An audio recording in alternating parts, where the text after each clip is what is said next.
हरीलाल से मिलने के बाद इंस्पेक्टर विजय और साठे सीधे सीतापुर गांव के लिए रवाना होते हैं। ये हरीलाल के साथ आखिर ऐसा किया किसने होगा? और कौन करेगा साहब? वो ज्योति के भूत ने ही हर जगह कोहराम मचाया हुआ है। मैं नहीं मानता। शायद हरीलाल को वहम हुआ हो, जैसे आपको वो सपना आया था। साठे, ड्राइविंग पे ध्यान दो। पिछली बार की तरह फिर कहीं हम रास्ता ना भटक जाए। गांव वालों से पूछते हुए जल्द ही वो श्री राम जी के मंदिर के पास पहुंच जाते हैं। मंदिर का एक आदमी उन्हें सूर्य प्रकाश जी के घर ले जाता है। प्रणाम बाबा, मैं पुलिस इंस्पेक्टर विजय हूँ और यह है कांस्टेबल साठे। हम दोनों समस्तीपुर गांव से एक केस के सिलसिले में आपसे कुछ पता करने आए हैं। पर मेरे बारे में आपको किसने बताया? मैं तो किसी पुलिस केस के बारे में जानता तक नहीं। वो मैं आपको बता दूंगा। मुझे किशन चंद के बारे में पूछताछ करनी है, जो वर्धा गांव के जमींदार हैं। किशन चंद का नाम सुनते ही वो चौंक पड़ते हैं। किशन चंद? क्या पता करना है आपको उसके बारे में? कुछ साल पहले वो अपना सब कुछ बेचकर चला गया, तब से उससे कोई बात नहीं हुई। एक नंबर का स्वार्थी और पापी इंसान था वो। हम उसी के बारे में पता करने आए हैं। थोड़ा विस्तार में बताइए पुजारी जी। किशन चंद यहाँ के सबसे बड़े जमींदार भवानी शंकर जी का इकलौता बेटा था। पिता एकदम साधु प्रवृत्ति के और वो उनकी संतान होते हुए भी असुर प्रवृत्ति का था। एकदम बेईमान और अय्याश किस्म का इंसान। भवानी शंकर ने उसे शहर पढ़ने भेजा, जिससे कि वो उनका कारोबार ठीक से संभाल सके और गांव वालों की मदद कर सके। लेकिन पढ़ाई लिखाई से उसका दूर दूर तक कोई संबंध नहीं था। उल्टा शहर से आकर तो उसके तेवर ही बदल गए। पता नहीं अपने आप को क्या समझता था। उसकी हरकतों की वजह से आए दिन उसके पिता को गांव वालों के सामने शर्मिंदा होना पड़ता था। गांव की लड़कियों को अपने प्रेम के झूठे मायाजाल में फंसाकर उनकी भावनाओं के साथ खेलता था वो।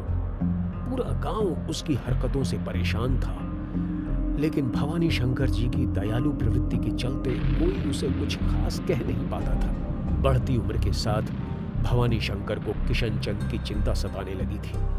बेटा किशन, तू सारे बुरे काम और आदतें छोड़कर मेरे साथ काम में हाथ बटा। आखिर एक दिन ये सब तुझे ही तो संभालना है। पिताजी, मेरी जिंदगी में आप दखल मत दीजिए। वक्त आने पे मैं सारी जिम्मेदारी उठा लूंगा, लेकिन अभी मुझे बख्श दीजिए। भवानी शंकर अक्सर यहाँ मंदिर आया करते थे। वहीं उन्होंने एक दिन ज्योति को देखा।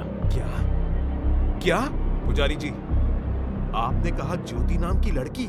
हाँ बेटा, ज्योति अनाथ थी। यही मंदिर ट्रस्ट के कन्या अनाथालय में मेरी देखरेख में पली बढ़ी थी। इस मंदिर की देखभाल भी किया करती थी। स्वभाव से बहुत हंसमुख और प्यारी ज्योति सबका ख्याल भी रखती थी। उसके लिए तो हम उसका परिवार थे। एक बार जब भवानी शंकर यहाँ ठहरे हुए थे, उन्होंने ज्योति को देखा। ज्योति का सेवा और जतन भावना देखकर वो उससे बेहद खुश हुए। वो उसे अपनी बहू के रूप में देखने लगे। उन्हें लगने लगा यदि ज्योति की शादी किशन चंद से हो जाए तो वो सही रास्ते पर आ जाएगा। यही लड़की उनके बिगड़ैल बेटे को सुधार सकती है। भवानी शंकर जी ने किशन की शादी ज्योति से करा दी, लेकिन किशन इस शादी से जरा भी खुश नहीं था।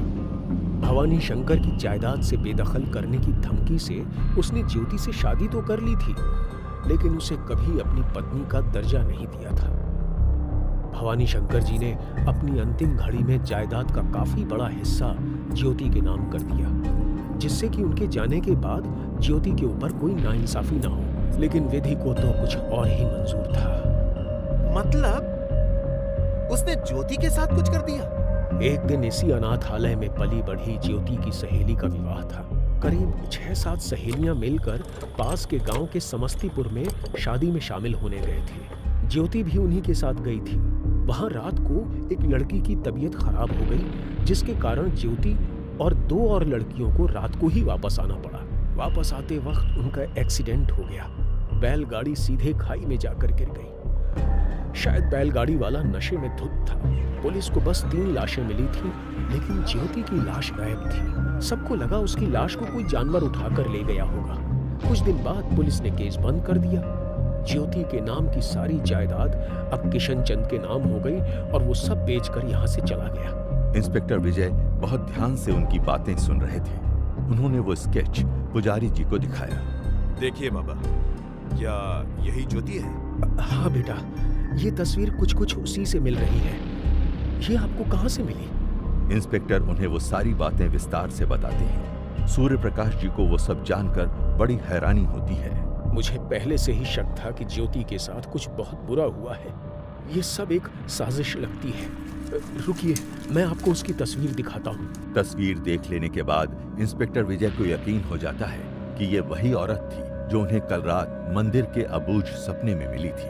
मुझे आपके बारे में इसी औरत ने बताया था बाबा जी। फिर विजय ने कल की घटना भी पुजारी जी को बताई। सब कुछ सुनने के बाद वो हतप्रभ हो जाते हैं। आप जिस मंदिर की बात कर रहे हैं वो गांव के काफी बाहर स्थित है। ज्योति ही उस मंदिर की देखरेख किया करती थी। वो मंदिर उसे बहुत अच्छा लगता था। उसके प्राण बसे थे जैसे उस मंदिर में। आप चाहें तो मैं आपको वहां ले चल सकता हूँ। पुजारी सूर्य प्रकाश सबको लेकर उस मंदिर में आते हैं। वो सपना था या कोई हकीकत, कोई नहीं बता सकता था, पर फिर भी उस औरत की कही हर बात सच निकली थी। क्या इंस्पेक्टर विजय ने जिसे देखा था वो सच में ज्योति की आत्मा थी? जानने के लिए जरूर देखें अगला एपिसोड और तुरंत करें चैनल को सब्सक्राइब।